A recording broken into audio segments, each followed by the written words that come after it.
Welcome to the Wealth Stream Podcast. The team at Hightower Great Lakes share their insights and passions for empowering their clients to live their best life. In this energetic podcast, we will take you on a journey to help you navigate your financial future, overcome life's challenges to reach your financial goals, and find the financial clarity you've been searching for. Let's explore the downstream impact of your wealth and what it means to you, your family, and your community to live greater. Hello and welcome to the Wealth Stream with Tim Scannell from Hightower Great Lakes. Tim, what's going on? You know, we just finished Thanksgiving holidays and now it's getting cold. So getting ready for Christmas and those holidays and doing well. How about yourself? Oh, it's my favorite season. It's absolutely my favorite season. And I think Nebraska just got a new football coach, right? Are you a fan? Yeah, that's whatever. You know, that's fine. That's great. Exactly. Football coach, but I'm not even talking about winter. I'm talking about soup season.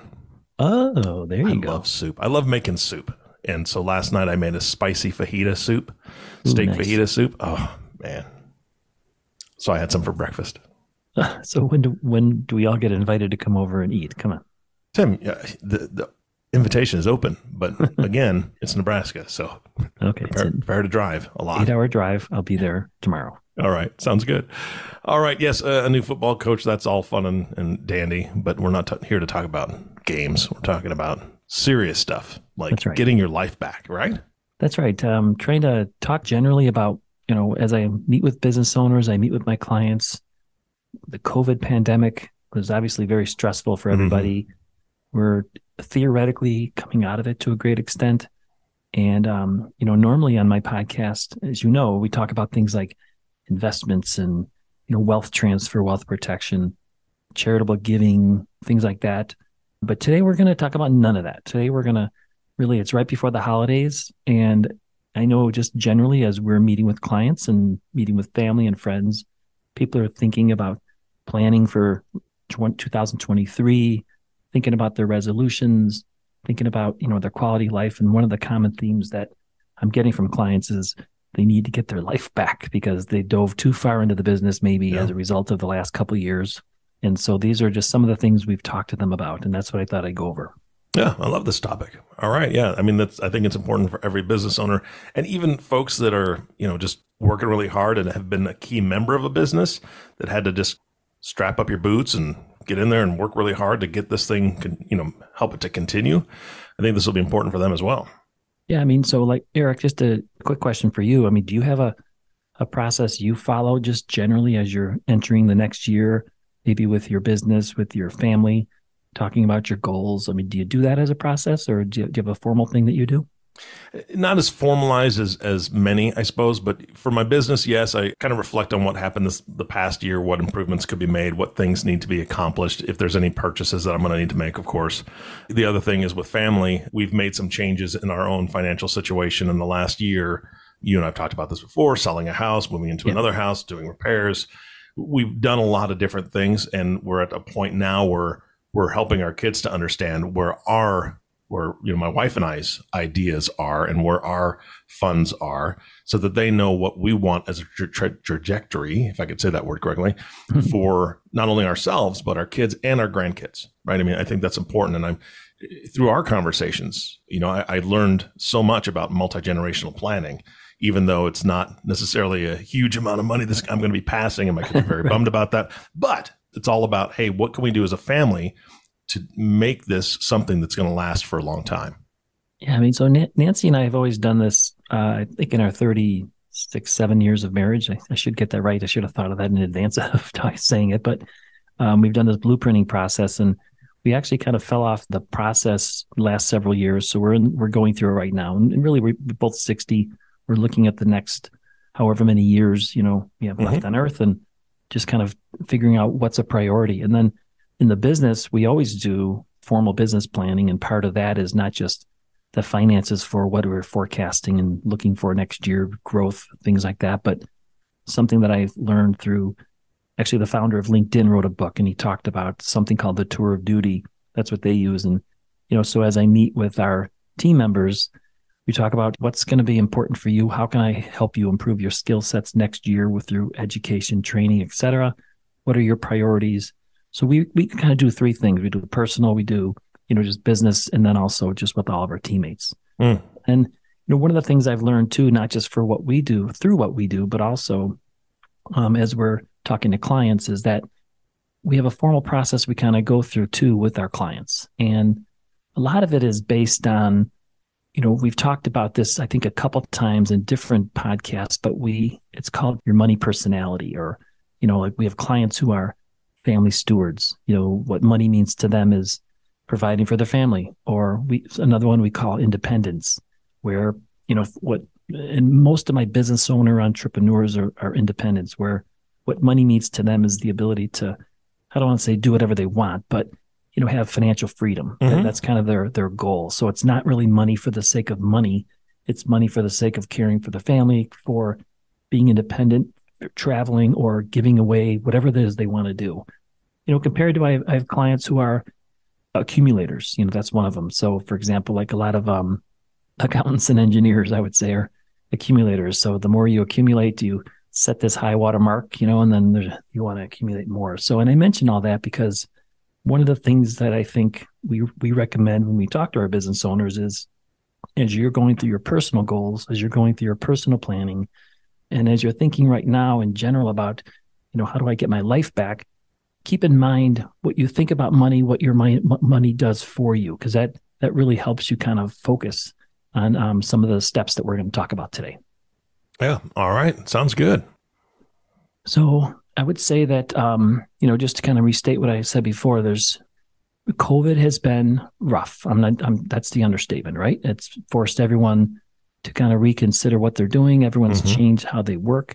And the business owners we work with, I would say a lot of them were forced to dive further into the weeds maybe than they've wanted to in the past. So I remember it was, I forget what month it was, but it was in 2020, sometime in the summer. And Nancy and I were downtown.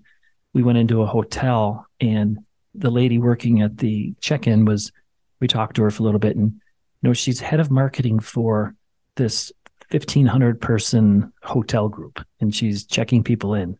It was like all hands on deck. Everyone was doing whatever was required. And I think what happened is, and you probably experience this too, Eric, is you just dive right in, and all of a sudden it's 2 years later, and you're like, oh my gosh, I'm doing things I never thought I would be doing. I'm doing things that other people used to be doing. And what are some of the steps I can take to maybe step back, not just to give me better quality of life, but also to, focus on that exit planning we've talked about in many of our podcasts, where if the business relies too much on you, if the business concentrates on, one or two employees, if the business is not diversified enough, that impacts the value, that reduces the value, and it hurts your ability to exit when the time comes when you're looking for your freedom point. Yeah, absolutely. So there's basically 3 steps I just wanted to cover today. Just generally, I was thinking there's more than that, but I just thought I'd break it down without boring people too much and diving too far into the weeds, which I'm trying to avoid with these steps, right? So one of them is, I have a common theme that I talk to business owners about, and we are doing this ourselves in our business, which is do less, sell fewer things, offer fewer services. And I don't mean, all of a sudden cut back and, you're a restaurant owner, you used to have delivery, or you used to have different services or a wider menu, but maybe you just need to evaluate the products, the services, and kind of walk through and say, what am I doing that doesn't really add value to the client, that it doesn't add value to the customer, that maybe I could step back on? Because we've also talked too about in many podcasts that, focus and niche is always going to be more valuable to your client, but also it's always going to be more valuable to the end buyer, when it comes time to sell. So like one of the things that we've done, for example, is, we used to do tax returns. And a number of years ago, we just decided that wasn't something we do well. That wasn't something that the clients really valued. We also really value networking and collaborating with clients' accountants. And by doing tax returns ourselves, that kind of inhibited that. So, we made the decision to just get out of that business and just focus on the things we do well.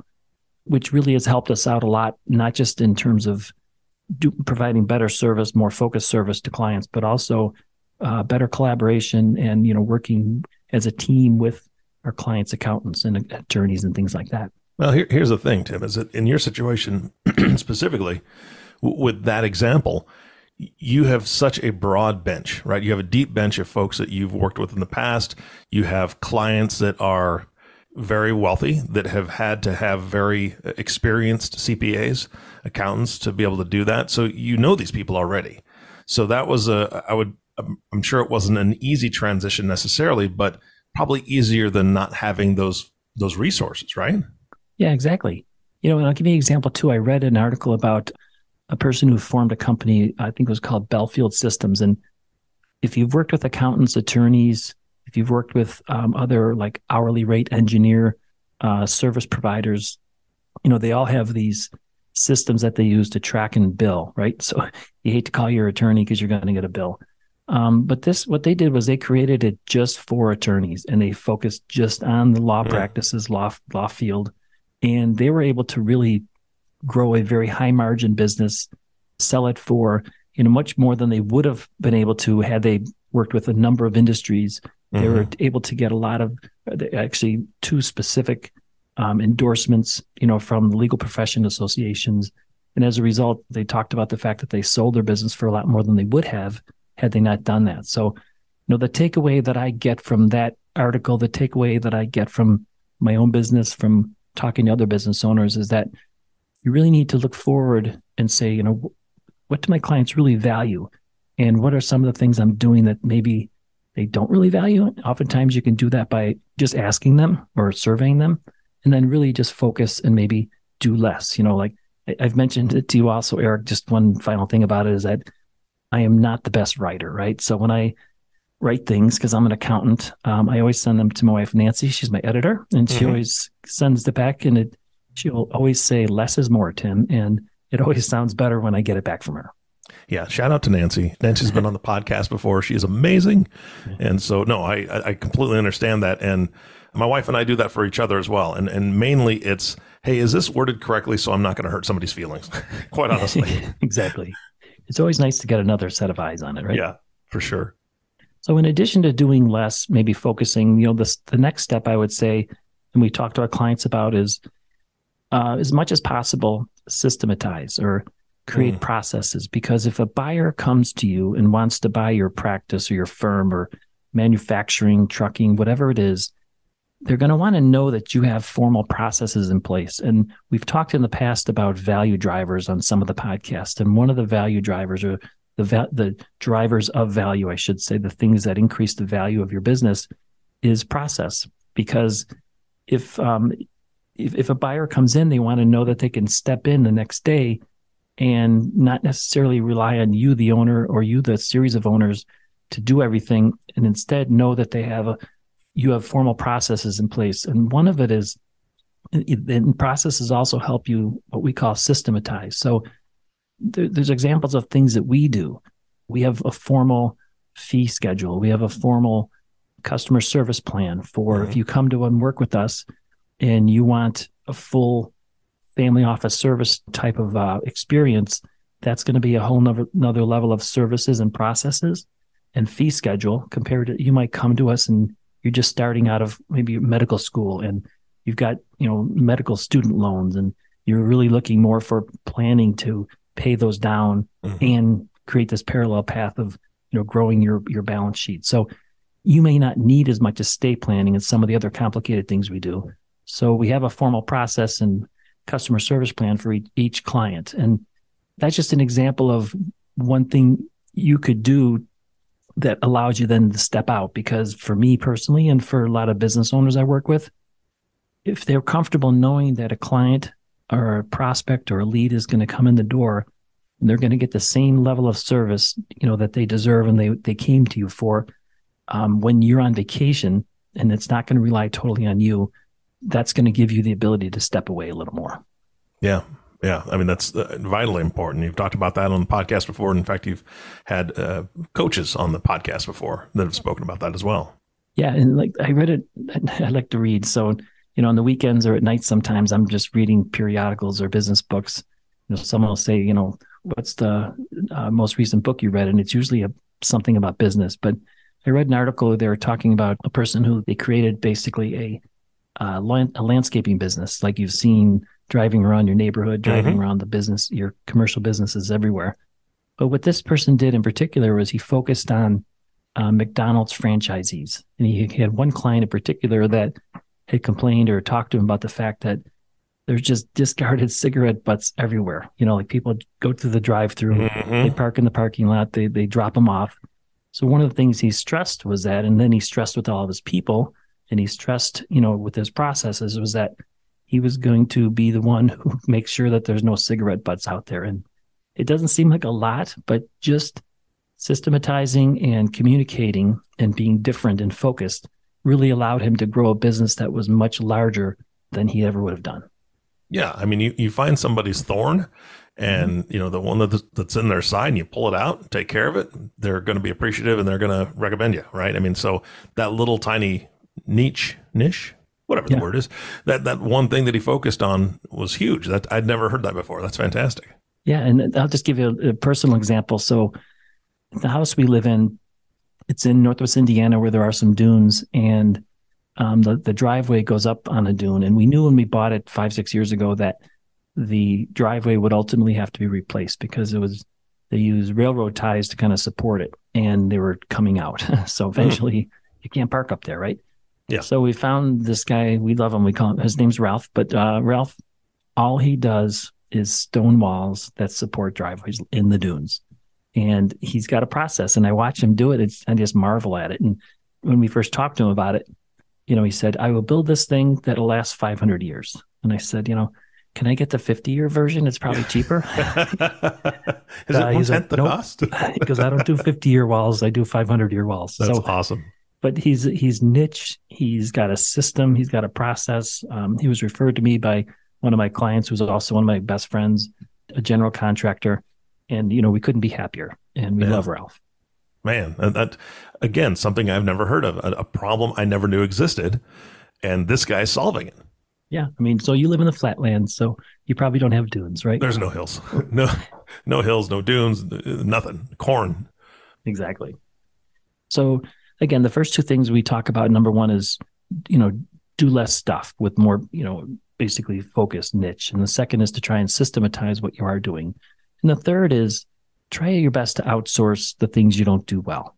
And I'll just speak from personal experience.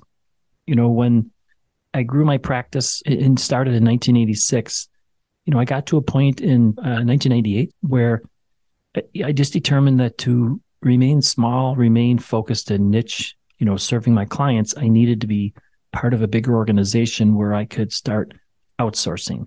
I joined a different broker-dealer and I made some changes like that. And then in 2008, when I went through the process again, when the market was melting down, I joined and affiliated with Hightower because Hightower was able to take on the due diligence, the compliance, the technology, the security that we needed to protect our clients' data. They allowed us to outsource some of the accounting, human resources, the systems we don't do well. I mean, we want to work with our clients, plan for our clients, and then, work with people that our clients refer us to. And we can't do that if we're focusing on, if we don't have the best practices for compliance, due diligence, accounting, all that stuff. So that's just one example of outsourcing for us personally. And recently I worked with a client of mine, and she became the CEO of a plastics company, and amazing. So her mother and father had kind of created it, founded it, I think around 35 years ago. And I recently talked to, and she's been the CEO for, I think, 3 years now. I recently talked to the father who said, it's amazing. He says, I never would have hired a consultant. It's just not something I ever thought of, or I thought, what a waste of money. That's what he was telling me. And, and then since his daughter took over and she brought in a couple of really very good, very specific niche manufacturing consultants and also some accounting consultants. And he said, it's just amazing how much better we're operating, how much better we're communicating, how much more focused we are as a company. So they outsourced and they reached out to get some expertise to come in and help them really focus, help them maintain or grow their profitability and also grow. And then eventually when they look to exit, if they do look to exit this business, the buyer is going to say, yes, we're watching the growth. We're watching the processes. We understand you have the people in place in the right chairs. It's just amazing that, he created the business. He had no interest in really doing anything like that. And then now he's like, just can't say enough great about it, how much of his daughter's brought in the consultants. So it's just kind of funny. You don't know what you don't know, right? I mean, you don't know until you experience something for yourself. And I think a lot of business owners are in that situation. They're so busy that they don't take the time to try these different things or get an outside perspective, or even, you've spoken about this before, they don't take time just to pause and look at it from an outside perspective from themselves, right? They're just so far embedded in the business, just day-to-day operation, especially after these last couple of years, like you said, that it's time to breathe, right? Yeah, exactly. And, one of the things that allows a client to breathe and take time off too is having just a great internal, but also a great external financial team. CPAs are a great example. So in 2019, I literally went around through Northwest Indiana and met with to interview 19 accounting firms that I thought were the top ones in Northwest Indiana, just to identify, are they open for business? Are they taking on new clients? What are their focuses? What are their niches? Will they respond quickly to our clients' needs if we refer them? And really, I identified 3 that I felt comfortable referring to clients. But I have referred, and what I like to do is just say, hey, here's 3, you can pick. And the clients that have worked them have just been really, really happy. And it's given them confidence and comfort to know that, their finances are in order, their accounting's in order, their forecasts are in order, so that they can step aside, they can take more time off, they can take more time from the business. Got it. Yeah. And that's, again, who doesn't want that? Exactly. So today I just thought I'd talk about 3 of the many things we kind of help clients focus on as a way to kind of get their life back, get the balance between quality of life, family, charities, the things, their passions, whatever they are, and business, and growing the business. And so I think these 3 will really help the listener. Yeah, absolutely. All right. Well, if folks want to reach you, I mean, you've been doing this for a very long time. You've got tons of podcasts out there. You've got tons of resources for every listener out there. But if they want to have a personal conversation, how do they get a hold of you? They can always call at 219-531-4941 or send me an email at tscannell@hightoweradvisors.com. All right. Tim, fantastic stuff. Thank you so much. Oh, thank you. Appreciate it, Eric. Hey, you bet. And our last thank you, of course, always goes to you, listening audience. Thank you so much for listening to the Wealth Stream Podcast with Tim Scannell. If you have not subscribed to the podcast yet, please click the subscribe now button below. This way, when Tim comes out with a new podcast, it'll show up directly on your listening device. And we humbly ask you share this podcast, rate it, and leave a review, as this actually does help others find the show. Again, thanks for listening today. For everyone at Hightower Great Lakes, this is Eric Johnson reminding you to live your best day every day. And we'll see you next time. Thank you for listening to the Wealth Stream Podcast. We hope you gained some valuable insight that you can apply to your life and share with others. Please don't forget to subscribe below to be notified when new episodes become available. And don't forget to live greater. The information covered and posted represents the views and opinions of the guest and does not necessarily represent the views or opinions of Hightower Great Lakes. The content has been made available for informational and educational purposes only. The content is not intended to be a substitute for professional investing advice. Always seek the advice of your financial advisor or other qualified financial service provider with any questions you may have regarding your investment planning. Hightower Great Lakes is a group comprised of investment professionals registered with Hightower Advisors, LLC, an SEC-registered investment advisor. Some investment professionals may also be registered with Hightower Securities, LLC, member FINRA and SIPC. Advisory services are offered through Hightower Associates, LLC.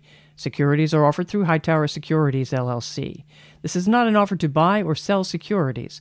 No investment process is free of risk, and there is no guarantee that the investment process or the investment opportunities referenced herein will be profitable. Past performance is neither indicative nor a guarantee of future results. The investment opportunities referenced herein may not be suitable for all investors. All data or other information referenced herein is from sources believed to be reliable. Any opinions, news, research, analyses, prices, or other data or information contained in this presentation is provided as general market commentary and does not constitute investment advice. Hightower Great Lakes and Hightower Advisors, LLC, or any of its affiliates, make no representations or warranties express or implied as to the accuracy or completeness of the information, or for statements or errors or omissions or results obtained from the use of this information. Hightower Great Lakes and Hightower Advisors, LLC, assume no liability for any action made or taken in reliance on or relating in any way to this information. The information is provided as of the date referenced in the document. Such data and other information are subject to change without notice. This document was created for informational purposes only. The opinions expressed herein are solely those of the authors and do not represent those of Hightower Advisors, LLC, or any of its affiliates.